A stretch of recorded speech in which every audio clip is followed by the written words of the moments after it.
क्षेत्रफळ म्हणजे काय? एखाद्या बंदिस्त आकृतीने जेवढी जागा व्यापलेली असते त्या जागेला त्या आकृतीचं क्षेत्रफळ म्हणतात. जागा व्यापली म्हणजे काय? म्हणजे त्या आकृतीला किंवा त्या चित्राला किती जागा लागली. जेवढी जागा लागली तेवढं त्या चित्राचं क्षेत्रफळ. आता इथे आपल्या समोर दोन पुस्तकं दिलेली आहेत.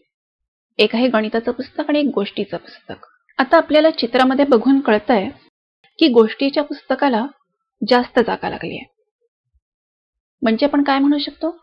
म्हणजे आपण असं म्हणू शकतो की गोष्टीच्या पुस्तकाचं क्षेत्रफळ हे गणिताच्या पुस्तकापेक्षा जास्त आहे, कारण त्यांनी जास्त जागा घेतली आहे.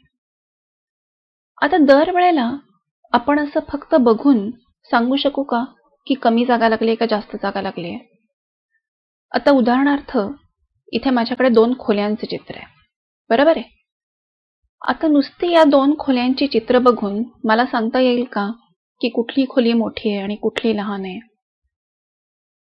तर नाही सांगता येणार मला. किंवा समजा एखाद्या घरात आपण दोन खोल्या पाहिल्या तर लगेच आपण सांगू शकू का कुठली? काही वेळेला सांगू शकू, पण लगेचच दरवेळेला कुठली खोली छोटी आहे आणि कुठली मोठी आहे हे सांगणं तेवढं सोपं नसतं. मग आपण काय करू? आपण एखादी युक्ती करू. आपल्याला बघून कळत नसेल तर काहीतरी थोडा विचार करायला लागेल, थोडं डोकं खाजवायला लागेल आणि मग आपण काहीतरी युक्ती करून आपण सांगू. काय करू आपण? तर आपण त्या प्रत्येक खोलीतल्या फरशा मोजू शकतो. ज्या खोलीमध्ये जास्त फरशा आहेत ती खोली मोठी, बरोबर आहे.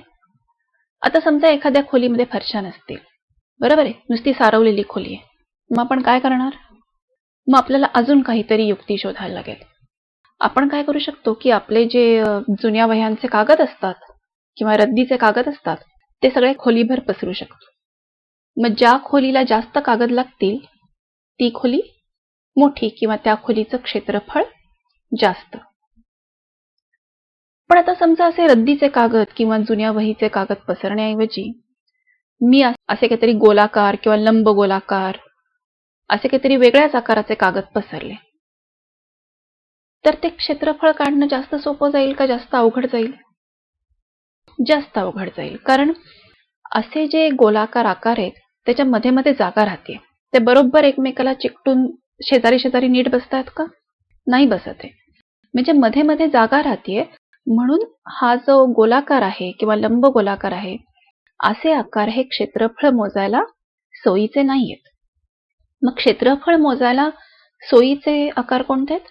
तर आयत किंवा चौरस हे सोयीचे आकार आहेत आणि ते सगळ्यात सोपे आणि सोयीचे आकार आहेत. म्हणून सगळ्यात सोपा आणि सगळ्यात सोयीचा आकार क्षेत्रफळ मोजण्यासाठी कुठला मानला गेलाय? चौरस. आणि म्हणून सगळे लोक क्षेत्रफळ ज्याच्यात मोजतात ते एकक आहे चौरस. त्या एककाला म्हणतात चौरस. एकक म्हणजे काय? एकक म्हणजे ज्याच्यात आपण एखादी गोष्ट मोजतो. आता आपण पाणी, दूध हे लिटरमध्ये मोजतो, म्हणजे लिटर हे पाण्याचं दुधाचं एकक झालं मोजायचं. तसं क्षेत्रफळ आपण ज्याच्यामध्ये मोजतो ते एकक आहे चौरस. आणि आपण चौरस का ठरवलाय? कारण तो सगळ्यात सोपा आणि सोयीचा आहे एखाद्या जागेचं किंवा एखाद्या वस्तूचं क्षेत्रफळ मोजण्यासाठी. आता हा जो समोर चौरस काढलाय याची प्रत्येक बाजू 1 सेंटीमीटर आहे. मग 1 सेंटीमीटर बाजू असलेला जो चौरस आहे तो किती जागा घेतो? तर तो 1 चौरस सेंटीमीटर जागा घेतो. किंवा आपण थोडक्यात म्हणू शकतो 1 चौसेमी असं लिहितात. दरवेळेला चौरस सेंटीमीटर इतकं मोठं म्हणायची गरज नाही, म्हणून ते म्हणतात 1 चौसेमी. किंवा 1 मीटर असा हा जो पुढचा चौरस आहे त्याची प्रत्येक बाजू जर 1 मीटर असेल तर त्याचं क्षेत्रफळ किती झालं? 1 मीटर बाजू असलेला चौरस म्हणजे त्याचं क्षेत्रफळ झालं 1 चौरस मीटर किंवा थोडक्यामध्ये आपण लिहितो 1 चौमी. म्हणजे क्षेत्रफळ हे कायम 1 चौरस सेंटीमीटर, 1 चौरस मीटर, 1 चौरस किलोमीटर अशा एककामध्ये मोजणार आहोत आपण. आता सेंटीमीटर मध्ये बाजू आहेत असं आपण मानूया आणि हे पुढच्या आकृतीचं क्षेत्रफळ किती येईल? तर 4 चौरस सेंटीमीटर येईल, बरोबर. या आकृतीचं किती आलं? 6 चौरस सेंटीमीटर. कारण का? कारण इथे 6 चौरस आहेत. 4 चौरस होते म्हणून 4 चौसेमी क्षेत्रफळ आलंय. 6 चौरस होते म्हणून 6 चौरस सेंटीमीटर क्षेत्रफळ आलंय. अजून काही उदाहरणं बघू. आता इथे किती चौरस आहेत? इथे आहेत 5. म्हणजे क्षेत्रफळ किती झालं? 5 चौरस सेंटीमीटर. आता इथे किती आहेत? 1 2 3 4 5 6.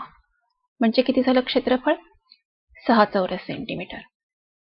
आता या आकृतीमध्ये पुन्हा एकदा 5 चौरस आहेत. म्हणजे क्षेत्रफळ झालं 5 चौरस सेंटीमीटर. आता जी वरची आकृती एक पट्टी आहे अशी, ती पण 5 चौरस सेंटीमीटरची आणि आता आपण जी शेवटची आकृती पाहिली ती पण 5 चौरस सेंटीमीटरची. आता या दोन्ही आकृत्यांचं क्षेत्रफळ सारखंच आहे, पण आकार वेगळा वेगळा आहे. म्हणजे बघा, क्षेत्रफळ सारखं असलं म्हणजे आकार सारखा असायला पाहिजे असं आहे का? असं नाहीये. आकार वेगळा असू शकतो, पण दोन्ही आकृत्या तेवढीच जागा घेत आहेत.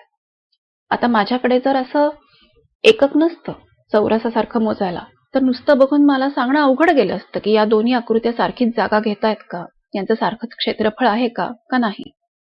पण आता मी सगळीकडे चौरस ठेवलेत, त्याच्यामुळे मला कळलंय की दोन्ही आकृत्यांचं क्षेत्रफळ सारखंच आहे. आता हे पुढचं उदाहरण बघू. आता इथे कसं आहे की इथे 6 चौरस आहेत. 3 आणि 3 असे 2 ओळीमध्ये 6 चौरस आहेत आणि याचं क्षेत्रफळ आहे 6 चौरस सेंटीमीटर. तर हे जे 6 चौरस आहेत हे सगळे मिळून काय तयार होतोय? आयत तयार होतोय. आणि माझ्या प्रत्येक चौरसाची बाजू ही 1 सेंटीमीटर आहे. म्हणजे या आयताची लांबी झाली 3 सेंटीमीटर आणि रुंदी झाली 2 सेंटीमीटर. म्हणजेच मी असं म्हणू शकेन की माझं क्षेत्रफळ 3 सेंटीमीटर गुणिले 2 सेंटीमीटर बरोबर आहे. कारण 3 गुणिले 2 असा मी गुणाकार करूनही माझं उत्तर क्षेत्रफळ बरोबर 6 चौरस सेंटीमीटर असं येऊ शकतं.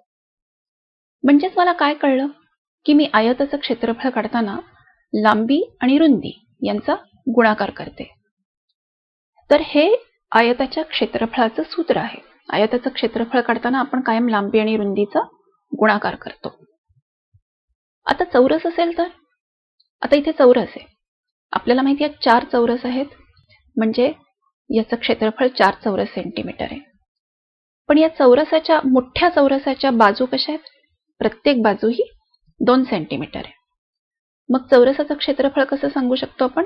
या चौरसाचं 2 गुणिले 2 बरोबर 4 चौरस सेंटीमीटर. मग सूत्र काय येईल? सूत्र येईल की बाजू गुणिले बाजू किंवा बाजूचा वर्ग, म्हणजे आपल्याला चौरसाचं क्षेत्रफळ काढता येतं. आता हे पुढचं उदाहरण बघू. आता हा काय आहे? हा आयत आहे. लांबी आहे 8, रुंदी आहे 3. मग आपल्याला सूत्र माहिती आहे लांबी गुणिले रुंदी, म्हणजे आपलं क्षेत्रफळ येईल 8 त्रिक 24 चौरस सेंटीमीटर. आता दर वेळेला त्या आयतामध्ये छोटे छोटे चौरस ठेवून मोजायची गरज नाहीये. आता इथं मी तसं छोटे चौरस ठेवून मोजले नाहीयेत. का? कारण आता आपल्याला सूत्र माहिती आहे. आयत म्हणजे लांबी गुणिले रुंदी असा गुणाकार करायचा आणि क्षेत्रफळ काढायचं. आता पुढचं आहे चौरस आहे.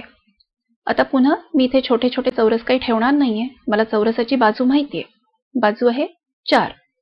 मग मी 4 गुणिले 4 करणार किंवा 4चा वर्ग करणार. 4चा वर्ग आहे 16 किंवा 4 चौक 16, म्हणजे माझं क्षेत्रफळ आलेलं आहे 16 चौरस सेंटीमीटर.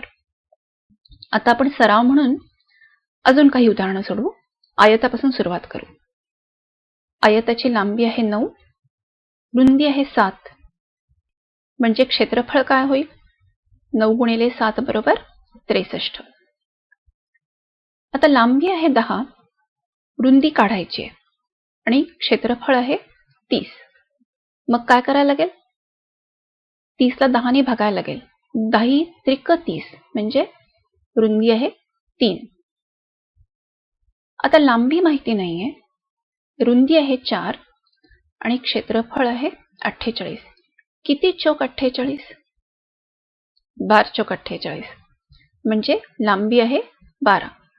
आपण दरवेळेला आपलं सूत्र वापरलंय लांबी गुणिले रुंदी बरोबर क्षेत्रफळ. आता जरा चौरसाचा सराव करूया.